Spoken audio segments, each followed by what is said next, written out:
தனுசு ராசி என்பதற்கு கல்வி ரீதியாக மிக மிக முக்கியமாக எடுக்க வேண்டிய காலகட்டம்.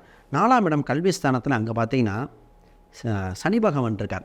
சனி பகவான் வந்தால் ஒரு மாற்றம் கொடுக்கிறார், ஒரு ஆல்ட்ரேஷன் உண்டு. உனக்கு கிடைக்க வேண்டியது முன்ன பின்ன இது மாதிரி கரெக்டாக இதுதான் அப்படின்னு திட்டவட்டமாக மாற்றிடும். நன்றாக படிக்கிற மாணவர்கள் கொஞ்சம் டயர்டாக ஃபீல் பண்ணுற இந்த மாதிரி இருக்கும். முதல்ல அதை படிக்கின்ற மாணவர்கள் கொஞ்சம் எக்ஸ்ட்ரா படிக்கணும்.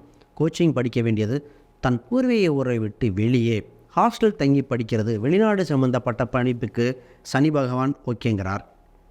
தான் ஊர்லேயே இருக்கிற ஊருக்கு போகணும் அப்படின்னா வாய்ப்பு இல்லை. அப்போ எக்ஸ்ட்ரா கோச்சிங் கிளாஸ் தேவை. இந்த நேரத்தில் நிறைய பேர் இந்த கேம்பஸ் இன்டர்வியூ இந்த மாதிரி போகிறதுக்கு முன்னாடி கேம்பஸ் இன்டர்வியூ இந்த மாதிரிலாம் நிறைய பேர் ட்ரை பண்ணுங்கள். எக்ஸாம் படிப்புன்னு வந்துட்டாலே கேம்பஸ் இன்டர்வியூ அந்த காலேஜில் இருக்கான்னு தெரியும். ஏன்னா சனினா வேலைக்காரன், வேலைக்கு உறுதிப்படுத்தும் காலேஜில் தான் சேர்த்தணும். அப்படி இல்லாத காலேஜை இவங்க மாட்டிக்குவாங்க. இந்த நேரத்தில் இவங்க பார்க்க வேண்டிய என்ன சப்ஜெக்ட் எடுக்கணும், என்ன கோர்ஸ் எடுக்கணும். மேக்ஸிமம் இதில் பார்த்திங்கன்னா மேனேஜ்மெண்ட்டில் போகிற மாதிரி தான் அதிகமாக வருது. இதே நல்ல கட் ஆஃப் வச்சுருக்கவங்கன்னா கூட தன் எதிர்பார்த்த காலேஜில் வெயிட்டிங் லிஸ்ட் போடுவாங்க. அப்போ குரு வந்ததுக்கு அப்புறம் தான் மாறும். அப்போ படிப்பு ரீதியாக கொஞ்சம் எக்ஸ்ட்ரா எஃபெக்ட் தேவை.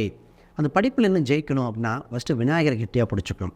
இந்த ராசி விநாயகரை 9ஆம் இடத்துல இப்போ விநாயகரை கெட்டியாக பிடிச்சிட்டா நல்லாயிருக்கும். அடுத்தது அனுமன் வழிபாடு, பெருமாள் வழிபாடு, இதெல்லாம் பண்ணும்போது கல்வி ரீதியாக படிப்படியாக டெவலப் ஆகிடுறாங்க. ஆக மொத்தம் நிச்சயமாக கொஞ்சம் ஹார்ட் ஒர்க் தேவை.